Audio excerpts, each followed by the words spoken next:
જય સિયારામ મિત્રો, આજે આપણે હરિદ્વાર નજીક આવેલ કનખલ, જ્યાં દક્ષ ઘાટ તેમજ મા ભવાનીએ જે જગ્યાએ પોતાના શરીરનો ત્યાગ કરેલો એવી એક જગ્યા કનખલ, જેની આપણે આજે મુલાકાત લઈશું.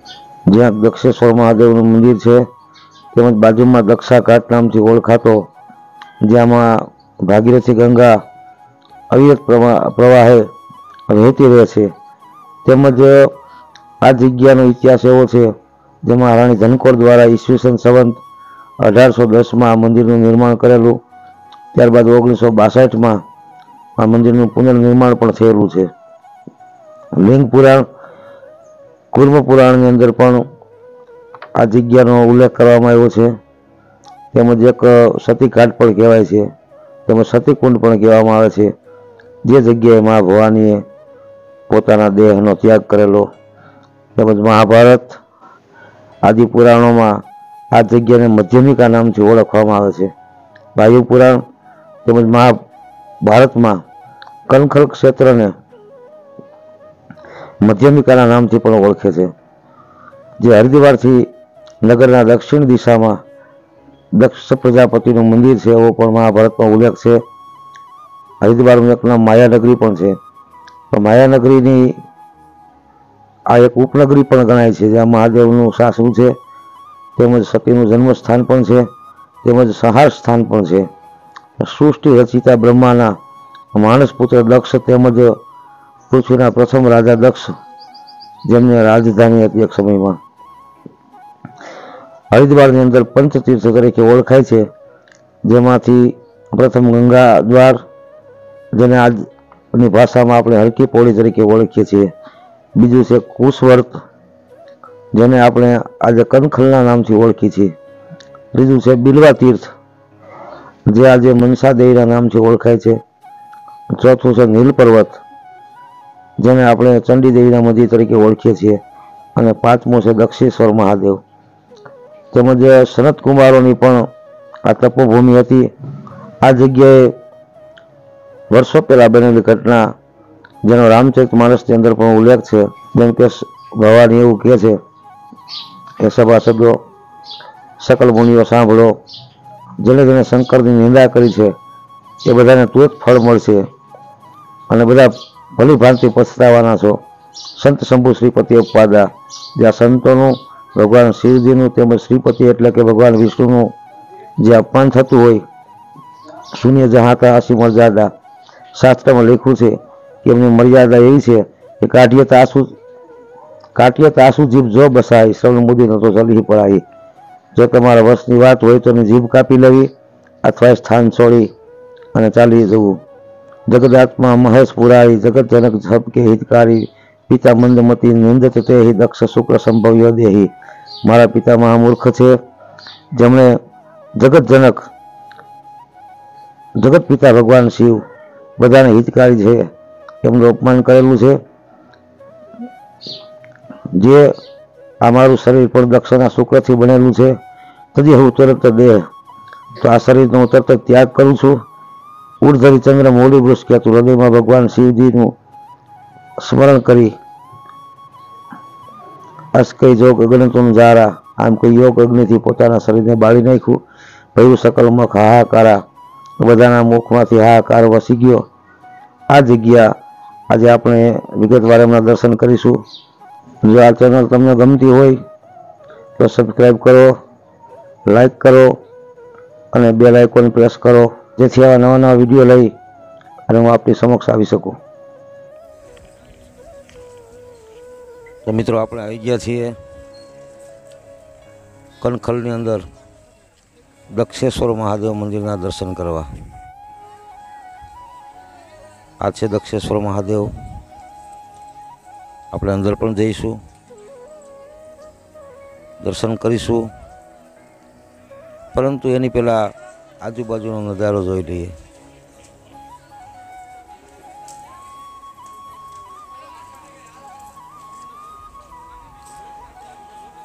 આ દક્ષ યજ્ઞકુંડ છે, જેની અંદર સતીએ પોતાનું શરીર હોમી દીધેલું.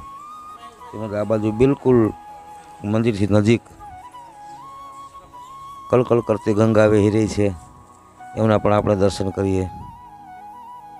એકદમ પ્રચંડ વેગથી માં ગંગા અહીંયા વહી રહી છે। તેમજ અહીંયા જે પ્રાચીન મંદિર છે માતાજીનું, ગંગાજીનું, એમના પણ આપણે દર્શન કરીશું। પ્રસાદી લીધી, હવે આપણે ગંગાના ઘાટ તરફ જઈએ। गंगा को स्वच्छ रखने में हमारा सहयोग करे।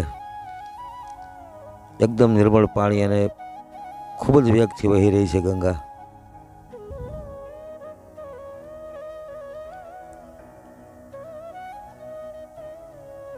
नयन रम्य नजारो है।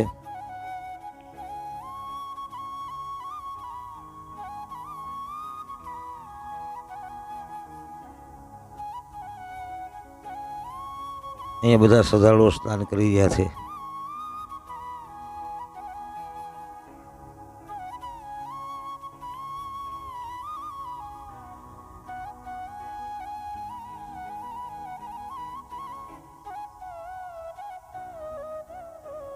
अमारा मामा पर स्नान कर्युं। हवे आ एक यज्ञ छे, दक्ष प्रजापति हवन कुंड। आ जग्याए दक्ष यज्ञ करेलो।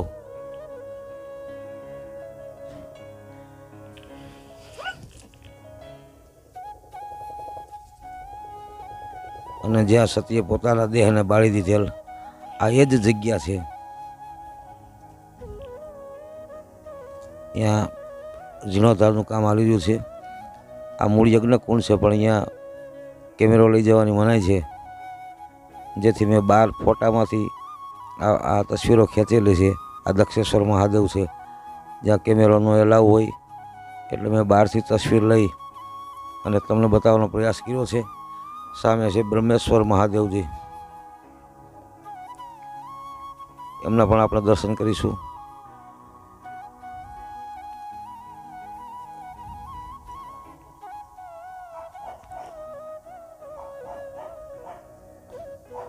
आ दक्षेश्वर महादेवजी ज्यां आपणे दर्शन करीने बहार निकळ्या ए बीजी साइडनुं दृश्य छे। અહીંથી બાજુમાં જ્યાં મા ભવાનીનું જન્મસ્થાન છે એ તરફ આપણે જઈશું। પ્રાચીન મંદિર શીતળા માતાજી, કાલી માતા, દુર્ગા માતા અને સતીજીનું જન્મસ્થાન, જે જગ્યાએ મા ભવાનીએ જન્મ લીધેલો એ જગ્યા તરફ આપણે જઈશું।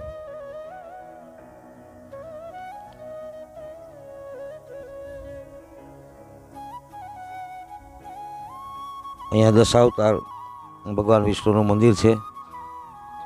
બંને બાજુ ભગવાનના 10 અવતારોને બતાવવામાં આવ્યા છે। અહીંયા હનુમાનજી મહારાજ,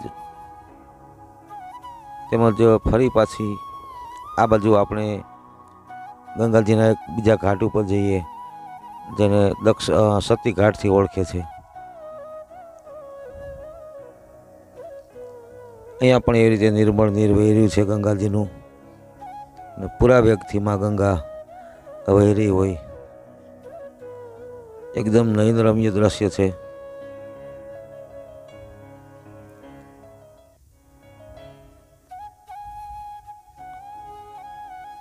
આ તરફ આપણે પ્રાચીન શીતલા માતાજીનું મંદિર છે,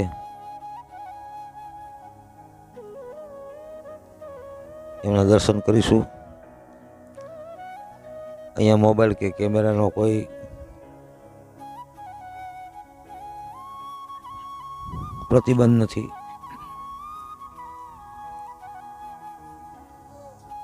દર્શન કરી મંદિરની પ્રદક્ષિણા કરી બહાર નીકળીએ।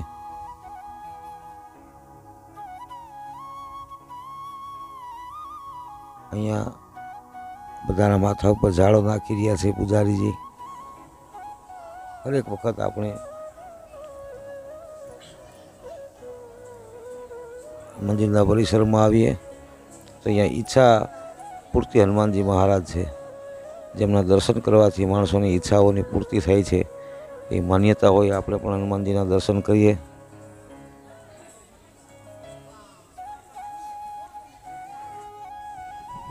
અહીંથી આપણે નીકળીએ.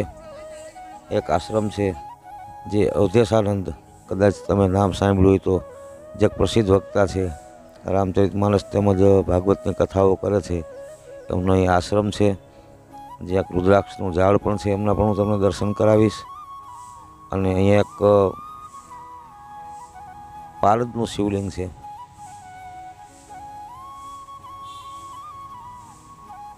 જેમના પણ આપણે દર્શન કરીશું. આ રુદ્રાક્ષનું ઝાડ છે.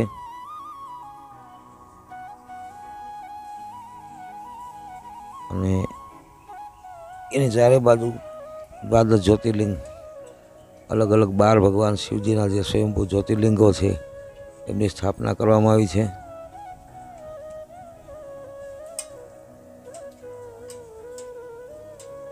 રુદ્રાક્ષના ઝાડની અંદર રુદ્રાક્ષ આવેલા છે,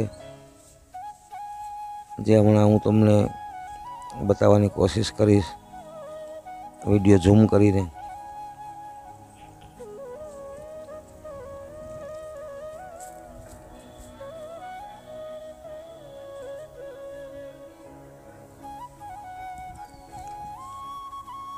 ઘણા બધા ફળ છે રુદ્રાક્ષના,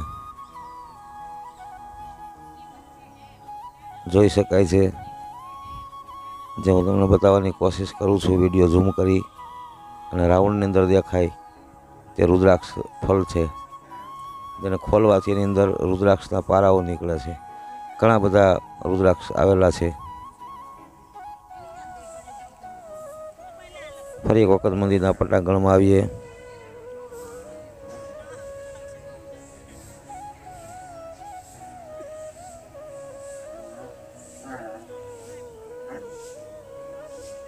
અહીંયા જે પારદેશ્વર મહાદેવ છે, જે એક પારદનું શિવલિંગ છે, એમના દર્શન કરવા એક જીવનનો દુર્લભ ક્ષણ કહી શકાય. તો આવો, એ પારદ શિવલિંગના પણ હું તમને દર્શન કરાવીશ, જે પારદેશ્વર મહાદેવના નામથી ઓળખાય છે. તો જે તસવીરની અંદર જોઈ શકાય છે, પારદેશ્વર મહાદેવના દર્શન કરી, પ્રદક્ષિણા કરી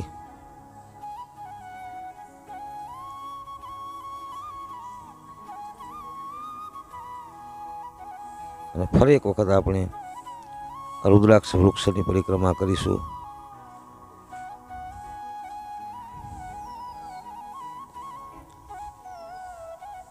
બીજી બાજુથી આ તસવીર મેં લીધેલી છે, જેની અંદર ખૂબ રુદ્રાક્ષો દેખાય છે. હવે આપણે આપણી રિક્ષામાં બેસી અને જ્યાં આપણો ઉતારો છે, વેંકટેશ્વર ધામ ભૂપતવાલા એ તરફ જઈ રહ્યા છીએ. સામેની પહાડી ઉપર માં મનસા દેવી દેખાય છે.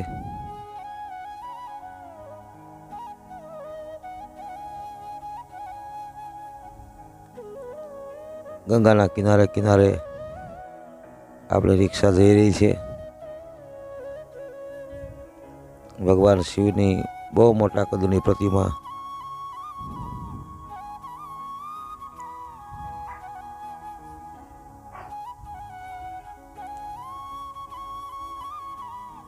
જે ઉપર દેખાય છે એ મનસા દેવી છે. તેમજ અહીંયા અમારો જે ઉતારો તેનાથી આગળ એક સપ્તઋષિ ઘાટ છે. આ જગ્યાએ મેં સ્નાન કરેલું.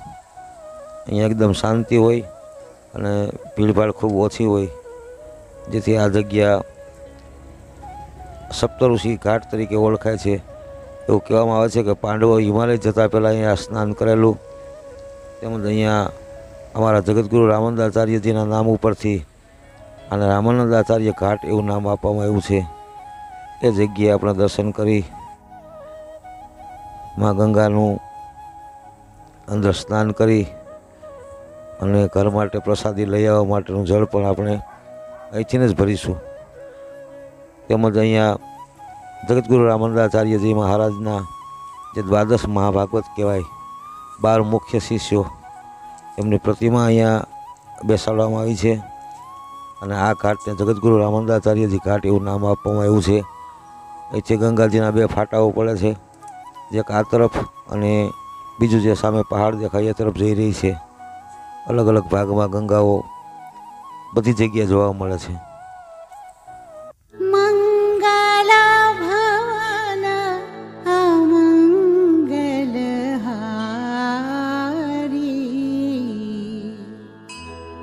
द्रवहु सो दशरथ अजिर विहारी